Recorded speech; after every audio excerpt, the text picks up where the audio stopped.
La circulation dans l'autre sens est arrêtée par des feux. Je peux accélérer pour finir de passer avant le changement de phase. Oui, réponse A. Non, réponse B.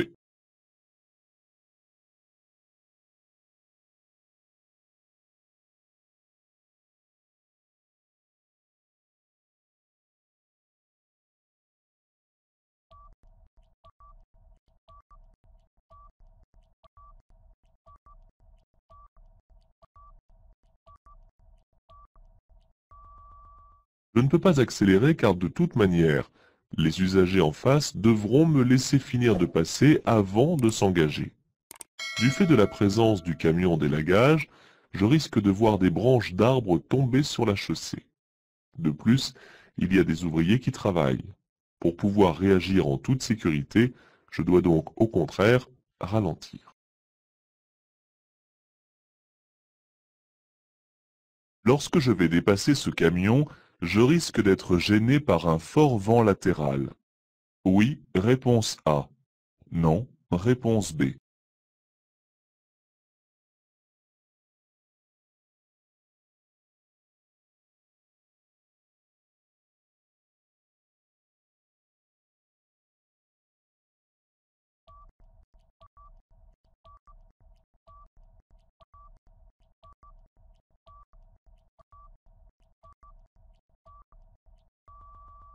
Même en l'absence de signalisation spécifique, je peux rencontrer de grosses difficultés dans certaines situations. Ici, j'arrive par exemple sur un viaduc où il y a toujours un risque de fort vent latéral. De plus, le camion provoque lui aussi un déplacement d'air qui pourrait faire balloter mon véhicule. La catégorie égale de véhicule, celui qui doit exécuter une marche arrière est celui qui descend, réponse A, celui qui monte, réponse B.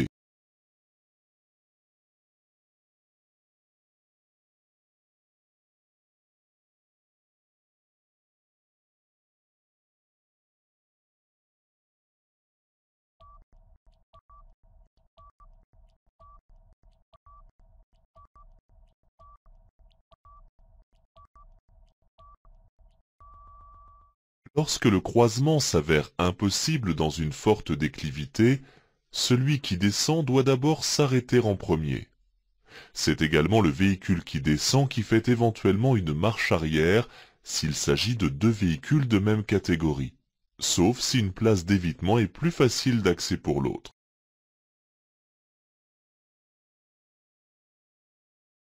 Je peux maintenir mon allure. Oui, réponse A. Non, réponse B.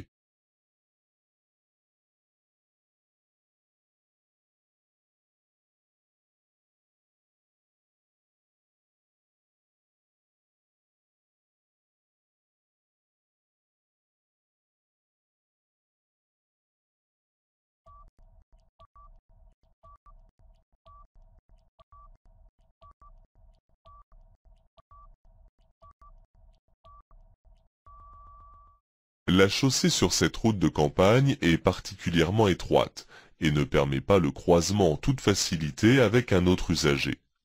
Je vais croiser bientôt une camionnette, ce qui va nous obliger chacun à ralentir pour éviter le risque d'accrochage.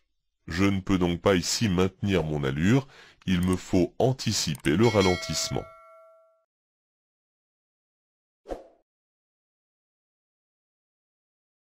Pour tourner à droite, je me place comme le véhicule gris, réponse A, comme le véhicule rouge, réponse B.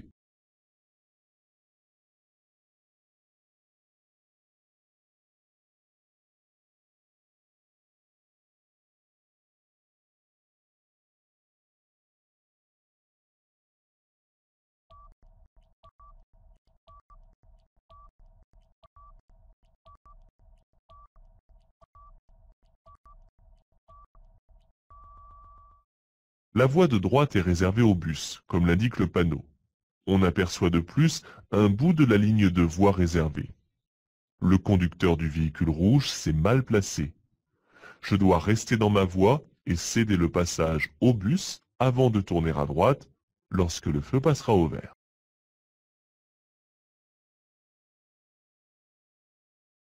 La limitation de vitesse est à respecter, même le week-end.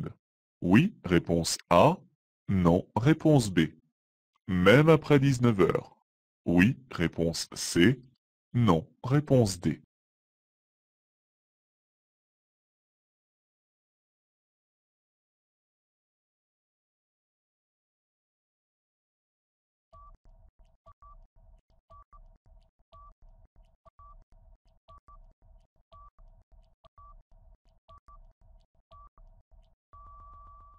Bien qu'il soit peu probable ici de trouver du personnel de chantier le week-end ou après 19 heures, les travaux quant à eux sont toujours présents et réclament un ralentissement à 30 km/h en permanence.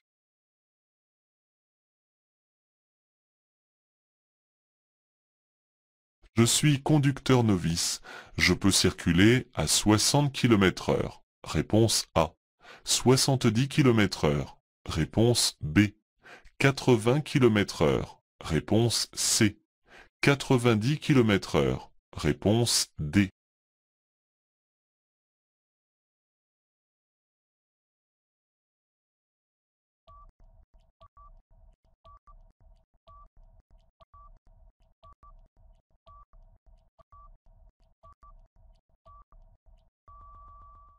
Je suis hors agglomération sur une route à double sens de circulation. La signalisation m'indique que je peux circuler à plus de 70 km/h, mais en tant que conducteur en période probatoire, la vitesse maximale autorisée sur cette chaussée est de 80 km/h. Je peux donc rouler à 60 km/h, 70 km/h et à 80 km/h.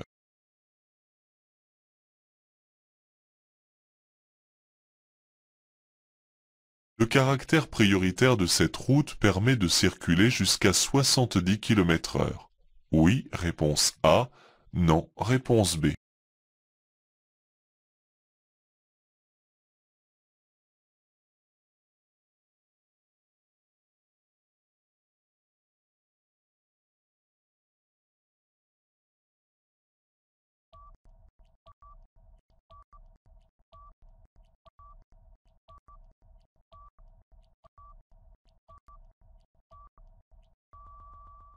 J'entre dans une agglomération en empruntant une route qui conserve son caractère prioritaire.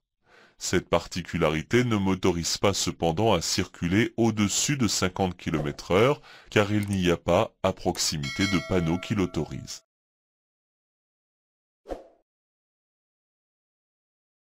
Les barrières sont relevées et le feu éteint. En cas de bouchon, je m'arrête avant les barrières. Oui, réponse A. Non, réponse B. Je ne m'engage que si je peux dégager complètement les voies. Oui, réponse C. Non, réponse D.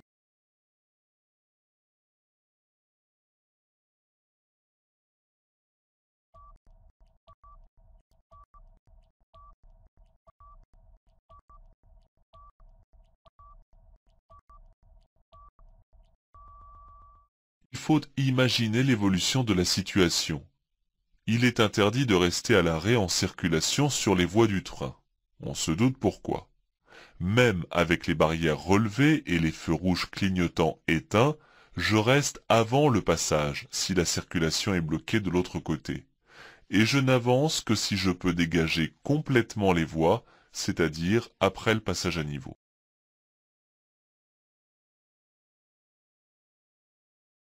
À cet endroit, je maintiens le régulateur de vitesse à 90 km/h. Oui, réponse A. Non, réponse B.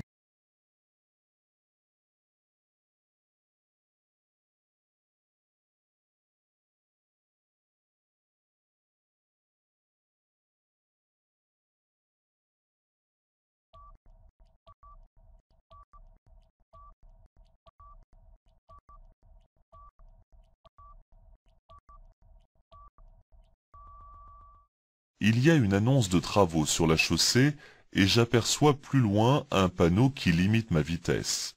Je dois adapter mon allure pour pouvoir intervenir si un ouvrier devait empiéter sur la chaussée. Je ne peux pas conserver dans cette situation le régulateur de vitesse.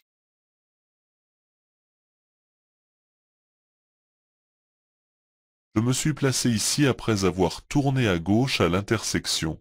Je peux rejoindre la voie à ma droite. Oui, réponse A. Non, réponse B.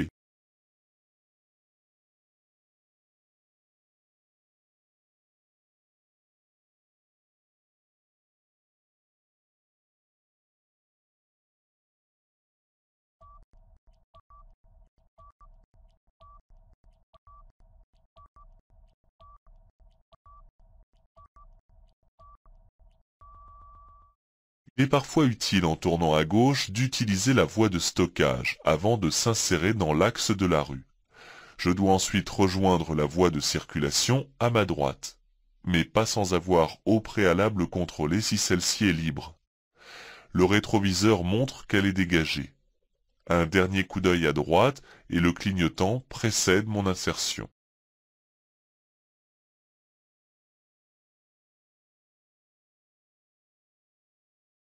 En m'insérant à partir d'un chemin de terre, je dois céder le passage. Oui, réponse A. Non, réponse B.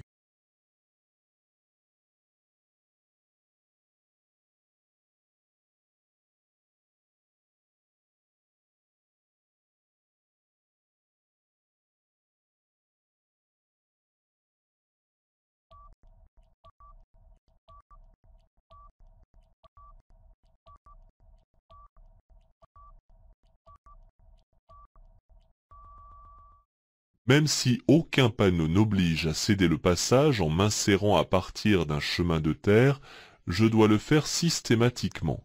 Pour ma part, si je vois un usager qui se présente à partir d'un chemin de terre, je reste sur mes gardes.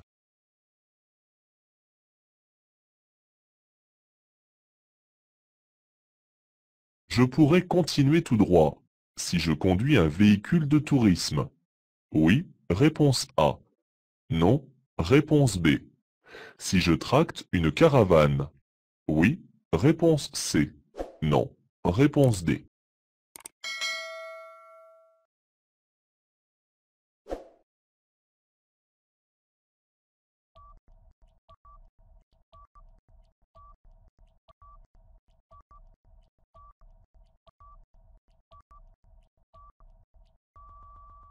Ce panneau de prescription interdit l'accès de cette rue aux véhicules de plus de 7 tonnes 5. Je suis titulaire du permis B qui autorise la conduite des véhicules dont le PTAC ne dépasse pas 3 tonnes 5. Cette interdiction ne me concerne donc pas. Aussi, je pourrais continuer tout droit, que je conduise un véhicule de tourisme ou que je tracte une caravane.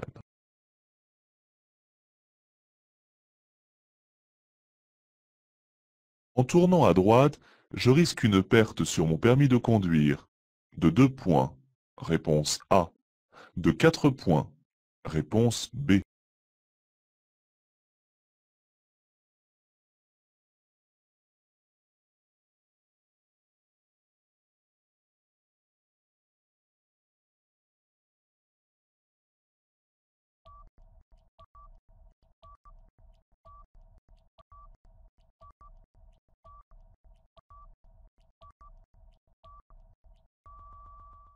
Le panneau de prescription à droite indique un sens interdit.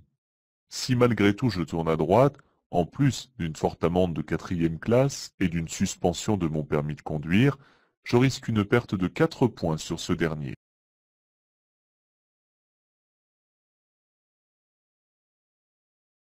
Les voies disposant du paiement par carte bancaire se trouveront sur la droite de la chaussée. Oui, réponse A. Non, réponse B.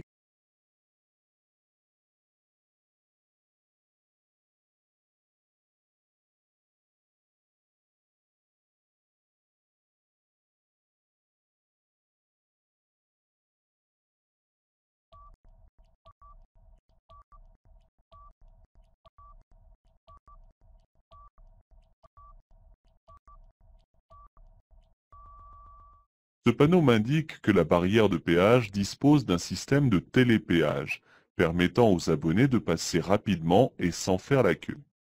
Il m'indique aussi que des voies sont spécialement réservées au paiement par carte bancaire. Toutefois, ce panneau ne me renseigne nullement sur l'agencement des voies. Je dois me référer aux panneaux surplombant les fils de péage afin de savoir à quoi ils sont réservés.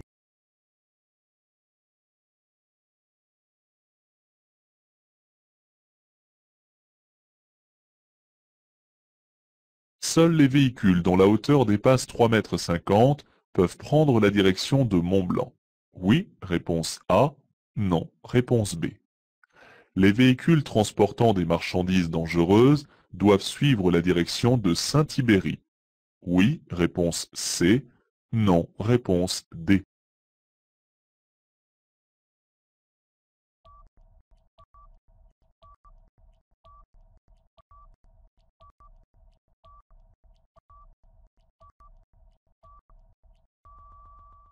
Ce panneau indique les différentes directions que l'on peut suivre à la prochaine intersection. La route menant à Saint-Tibéri est interdite aux véhicules dont la hauteur dépasse 3,50 m, ainsi qu'à ceux transportant des marchandises dangereuses. La route menant à Montlan et à Servian est uniquement interdite aux véhicules dont la hauteur dépasse 3,50 m.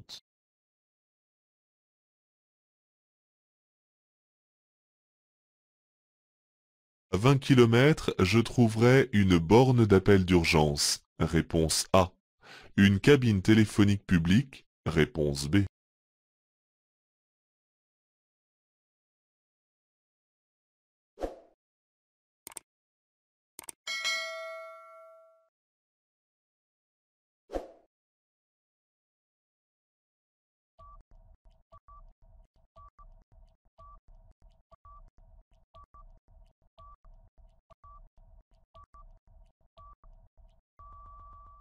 Ce panneau annonce une aire de repos à 20 km, sur laquelle je trouverai un parking ainsi qu'une cabine téléphonique publique. Les bornes d'appel d'urgence sont d'office placées tous les 2 km environ sur l'autoroute.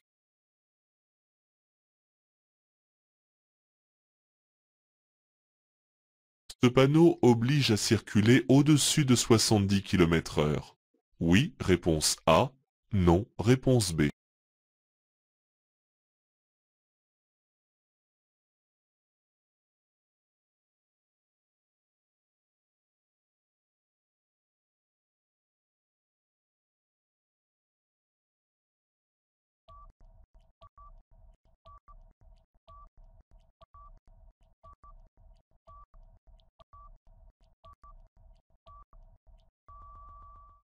Lorsqu'un panneau est grisé, c'est qu'il signifie une fin d'interdiction ou ici la fin de la limitation de vitesse.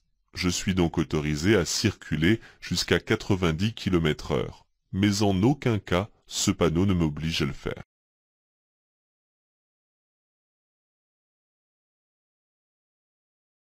À 150 mètres, je pourrais m'arrêter pour téléphoner avec mon portable.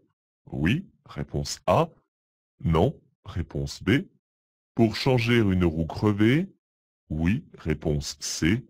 Non, réponse D.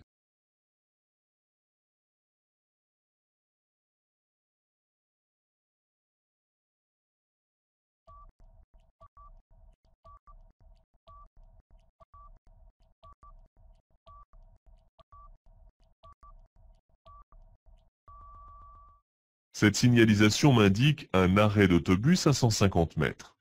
L'arrêt et le stationnement y sont interdits. Si l'arrêt pour téléphoner n'est pas autorisé, le bon sens impose qu'en cas d'urgence et par mesure de sécurité, il est préférable de changer une roue crevée sur un arrêt d'autobus qu'au bord de cette route, où il est difficile de placer le véhicule en dehors de la chaussée.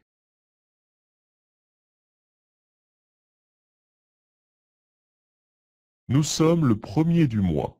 Le long du trottoir de droite, je peux m'arrêter. Oui, réponse A. Non, réponse B. Je peux stationner? Oui, réponse C. Non, réponse D.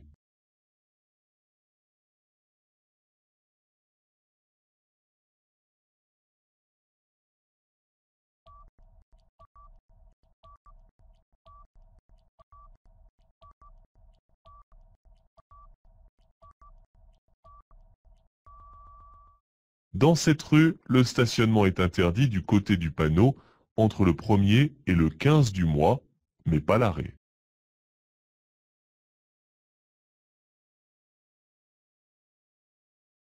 Le long du trottoir de droite, je peux stationner? Oui, réponse A. Non, réponse B. M'arrêter? Oui, réponse C. Non, réponse D.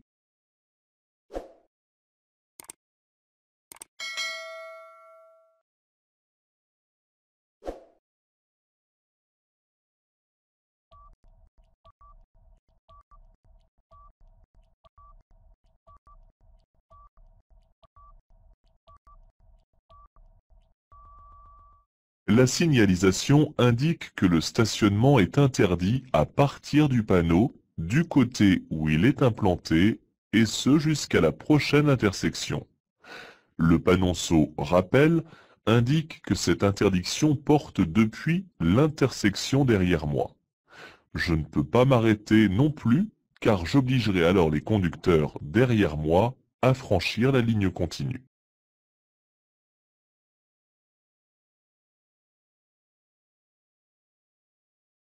Je pourrais prendre la place du véhicule qui part. Oui, réponse A. Non, réponse B.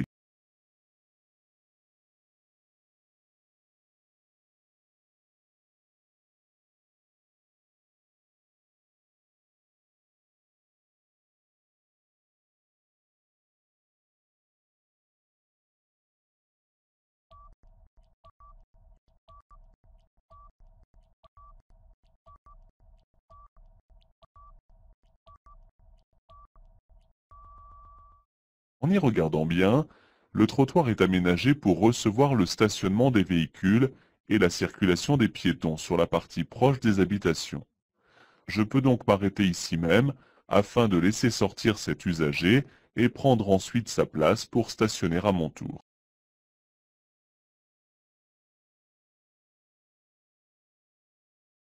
À droite, le long du trottoir, je peux m'arrêter pour consulter ma carte routière. Oui, réponse A. Non, réponse B.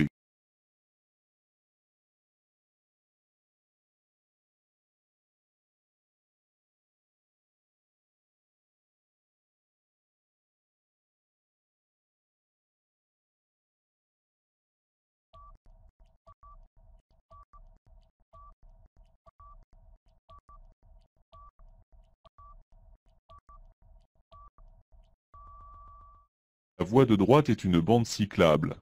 Outre les interdictions signalées par les panneaux, l'arrêt ou le stationnement sont interdits sur les voies réservées, parce qu'ils sont considérés comme gênants. À cet endroit, je ne peux pas m'arrêter pour consulter une carte routière.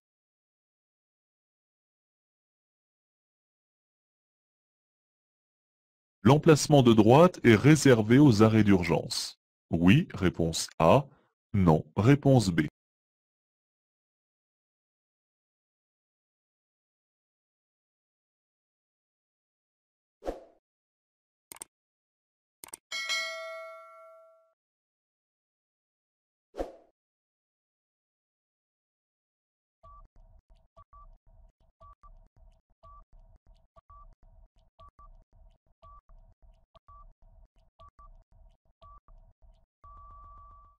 Aucune signalisation n'indique que l'emplacement de droite est réservé aux arrêts d'urgence.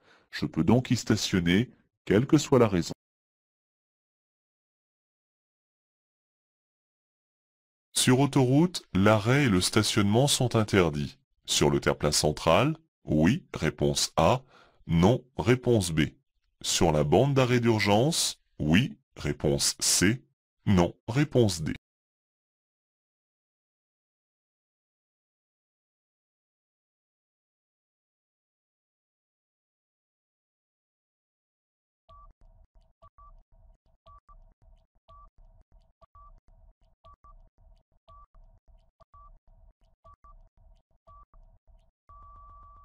L'arrêt et le stationnement sont interdits sur le terre-plein central et sur la bande d'arrêt d'urgence, qui doit rester libre pour les véhicules de service et de secours. Les aires sont des espaces aménagés pour permettre aux usagers de s'arrêter et de stationner.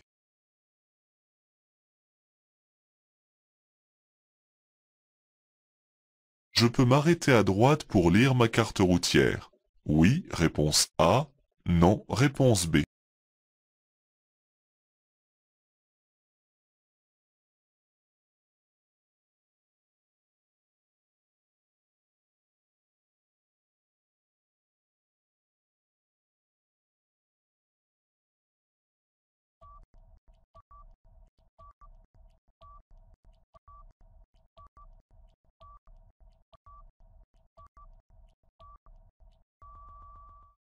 Attention, il ne s'agit pas d'un renfoncement permettant de s'arrêter, mais d'une intersection. En effet, je peux apercevoir un miroir à gauche et à droite un panneau de prescription interdisant l'accès de la route aux poids lourds de plus de 6 tonnes. Je dois donc m'arrêter plus loin, à un endroit qui me permettra de lire ma carte routière sans gêner les autres usagers.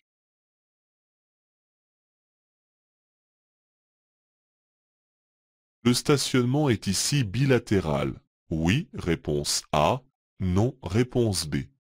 Je peux me ranger directement à gauche. Oui, réponse C. Non, réponse D.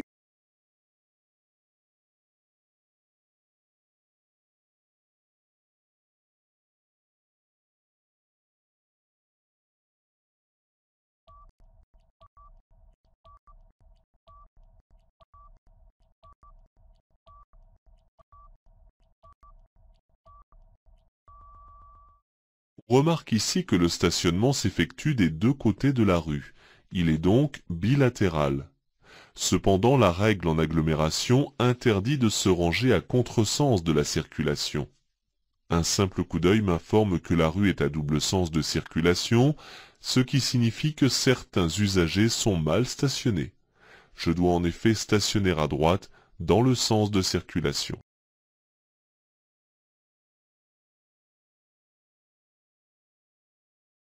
Le stationnement est à cet endroit interdit. Réponse A. Gratuit. Réponse B. À durée limitée. Réponse C.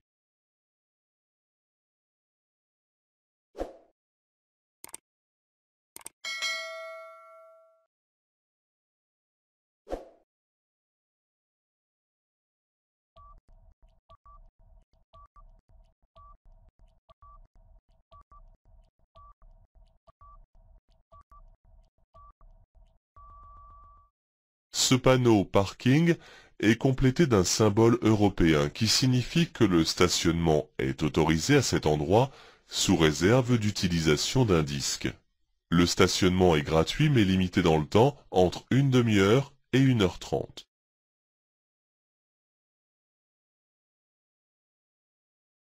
Pour activer les essuie-glaces arrière, je dois monter la manette. Réponse A. Tourner le bout de la manette. Réponse B.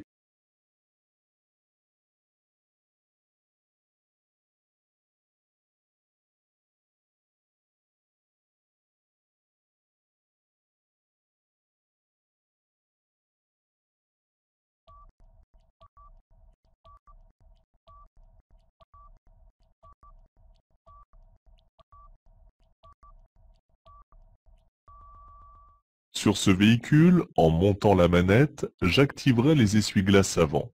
Plusieurs fréquences de balayage sont possibles. I, intermittent. 1, normal. Et 2, rapide. Je peux également activer le lave-glace en tirant la manette vers moi.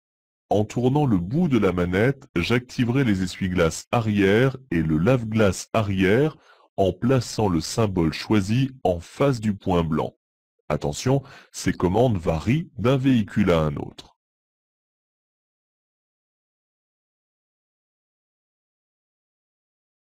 Je viens d'effectuer une pause d'1 heure sur cette aire autoroutière.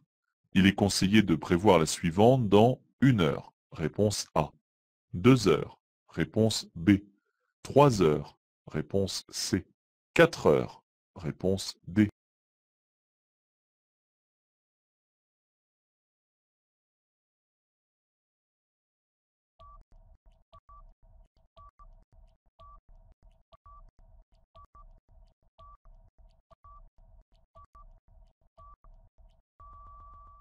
Il est conseillé d'effectuer des pauses régulières d'un quart d'heure minimum, et ce toutes les 2 heures.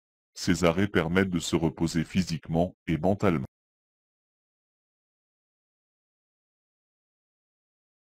Les feux de brouillard arrière sont autorisés. Oui, réponse A. Non, réponse B. Les feux de route sont autorisés. Oui, réponse C. Non, réponse D.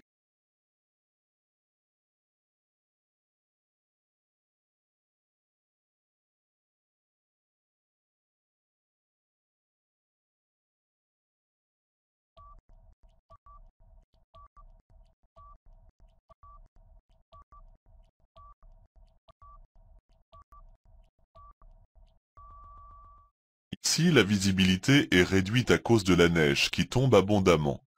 Pour être mieux vu par les autres usagers, je peux allumer, en complément des feux de croisement, les feux de brouillard avant et arrière.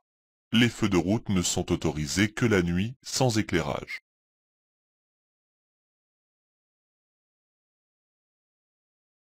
J'entre dans une zone de brouillard. Je peux allumer les feux de brouillard avant. Oui, réponse A. Non, réponse B. Le feu de brouillard arrière. Oui, réponse C. Non, réponse D.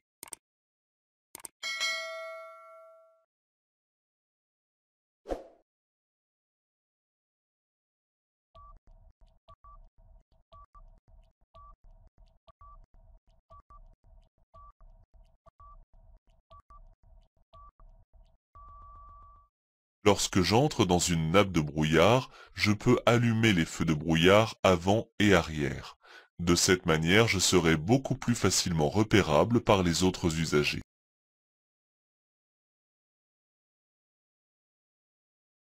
Avant de m'engager dans un long tunnel, je vérifie le niveau de carburant. Oui, réponse A. Non, réponse B. Je règle la radio sur la fréquence d'information. Oui, réponse C. Non, réponse D.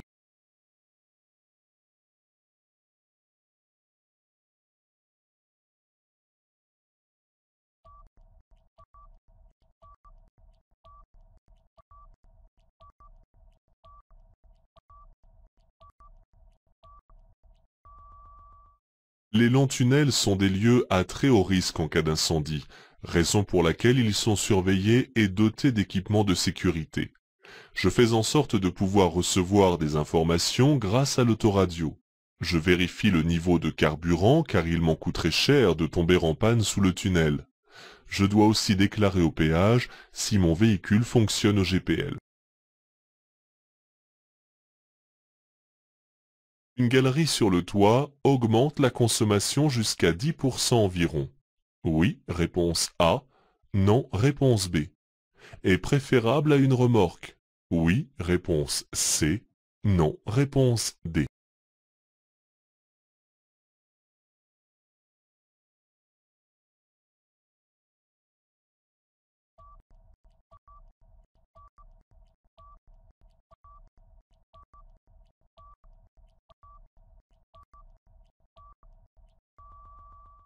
L'utilisation d'une galerie de toit s'avère pratique et parfois incontournable, comme ici pour transporter des skis. Elle augmente cependant la consommation jusqu'à 10%. Dès que possible, je la retire du toit. Une remorque se profile mieux dans le courant d'air déplacé par la voiture et reste préférable à une galerie.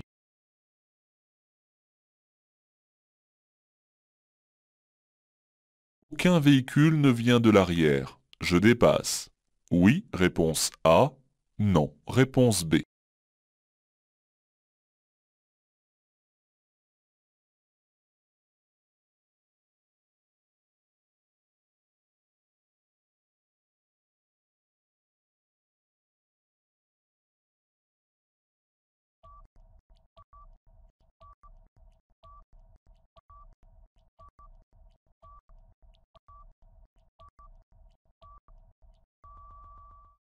J'arrive dans un virage où je n'ai aucune visibilité.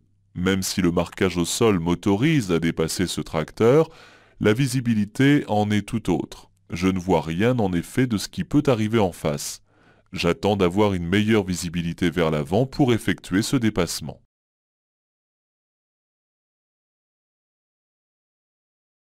Je pourrais circuler à 40 km/h. Réponse A.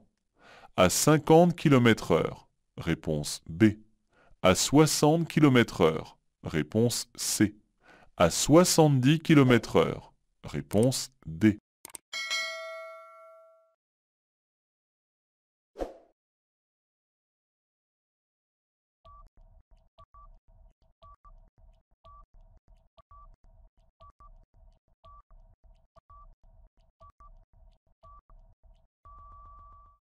Le panneau d'entrée d'agglomération limite la vitesse à 50 km/h car il n'y a pas ici de panneau relevant la vitesse à 70 km/h.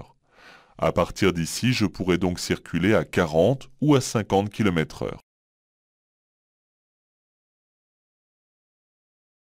Ce panneau indique que la place se contourne par la droite. Oui, réponse A. Non, réponse B.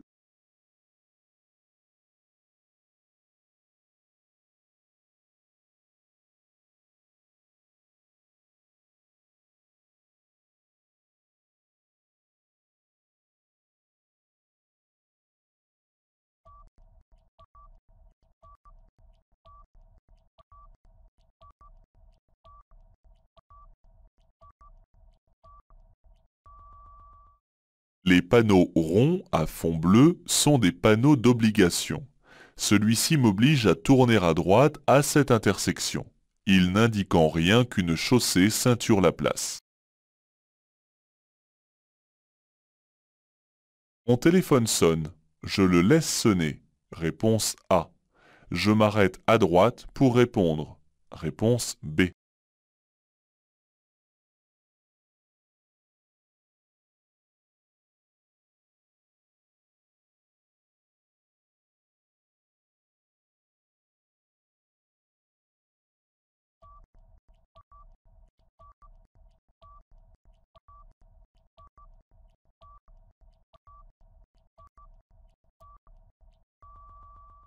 Les balises blanches et rouges m'annoncent le positionnement d'une intersection.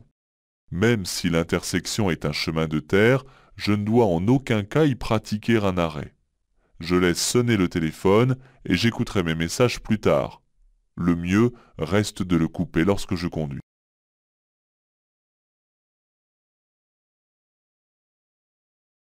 Je peux m'arrêter sur ce refuge pour un malaise. Réponse A. Pour une consultation de carte. Réponse B. Pour une panne. Réponse C. Pour répondre au téléphone. Réponse D.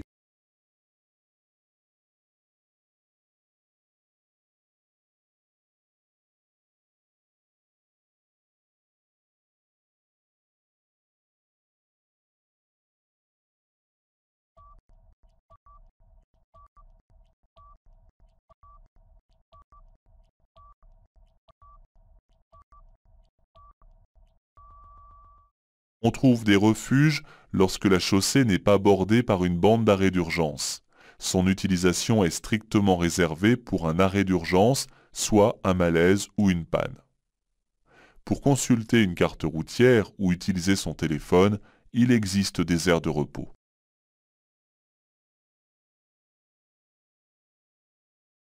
Ma vitesse vient d'être contrôlée. Oui, réponse A. Non, réponse B. Ce radar est seulement pédagogique. Oui, réponse C. Non, réponse D.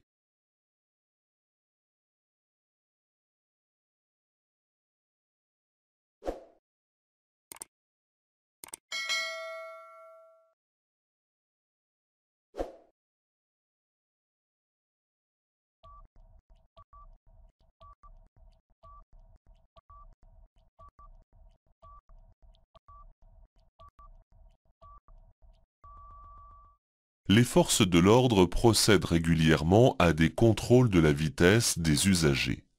À la jumelle, ce policier vérifie que chacun adapte sa vitesse à la situation présente de conduite en agglomération.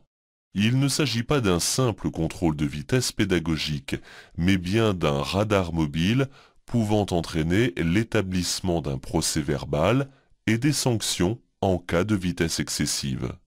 Ces sanctions peuvent être une amende, mais aussi un retrait de points.